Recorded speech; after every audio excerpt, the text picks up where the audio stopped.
राधे राधे। आज हम आपको सुनाते हैं बांके बिहारी में होने वाले चमत्कारों को। एक व्यक्ति पाकिस्तान से 1 लाख रुपए का रूहानी इत्र लेकर आए थे, क्योंकि उन्होंने संत श्री हरिदास जी महाराज और बांके बिहारी जी के बारे में सुना हुआ था। उनके मन में आया कि मैं बांके बिहारी जी को ये इत्र भेंट करूं।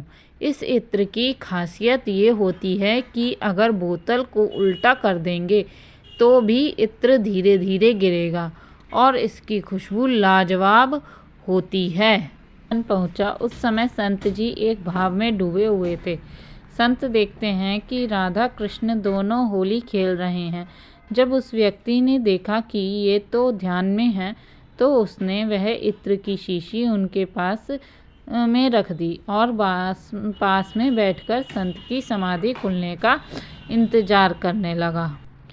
तभी संत देखते हैं कि राधा जी और कृष्ण जी एक दूसरे पर रंग डाल रहे हैं। पहले श्री कृष्ण ने रंग भरी पिचकारी राधा जी को मारी और राधा जी सर से लेकर पैर तक रंग में रंग गईं। अब जब राधा जी रंग डालने लगी तो उनकी कमोरी खाली थी। संत को लगा कि राधा जी तो रंग ही नहीं डाल पाई, क्योंकि उनका रंग खत्म हो गया।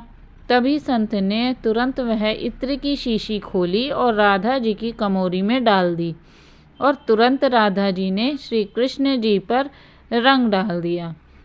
हरिदास जी ने सांसारिक दृष्टि में वो इत्र भले ही रेत में डाला, लेकिन आध्यात्मिक दृष्टि में वो राधा जी की कमोरी में डाला गया था।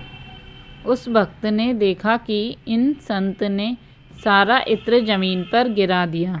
उसने सोचा, मैं इतने दूर से इतना महंगा इत्र लेकर आया था, पर इन्होंने तो इसे बिना देखे ही सारा का सारा रेत में गिरा दिया। मैंने तो इस संत के बारे में बहुत कुछ सुना था, लेकिन इन्होंने मेरे इतने महंगे इत्र को मिट्टी में मिला दिया। वह कुछ भी न बोल सका। थोड़ी देर बाद संत ने आंखें खोली। उस व्यक्ति ने संत को अनमने मन से प्रणाम किया। अब वो व्यक्ति जाने लगा। तभी संत ने कहा, आप अंदर जाकर बांके बिहारी जी के दर्शन तो कर आए। उस व्यक्ति ने सोचा कि अब दर्शन करें या ना करें, क्या लाभ। इन संत के बारे में मैंने जितना सुना था सब उसका उल्टा ही पाया। फिर भी चलो, चलते समय दर्शन कर लेता हूँ, क्या पता अब कभी आना हो या ना हो। ऐसा सोचकर वह व्यक्ति बांके बिहारी के मंदिर में अंदर गया तो देखता है कि सारे मंदिर में वही इत्र महक रहा है। और जब उसने बांके बिहारी जी को देखा तो बड़े आश्चर्य से देखता रह गया। बांके बिहारी जी सिर से लेकर पैर तक इत्र में नहाए हुए थे। उसकी आंखों से प्रेम के अश्रु बहने लगे और वह सारी लीला समझ गया। तुरंत बाहर आकर संत के चरणों में गिर पड़ा और उन्हें बार बार प्रणाम करने लगा और कहता है, संत जी मुझे माफ़ कर दीजिए, मैंने आप पर अविश्वास दिखाया। संत ने उसे माफ़ कर दिया और कहा कि भैया, तुम भगवान को भी सांसारिक दृष्टि से देखते हो, लेकिन मैं संसार को भी आध्यात्मिक दृष्टि से देखता हूँ।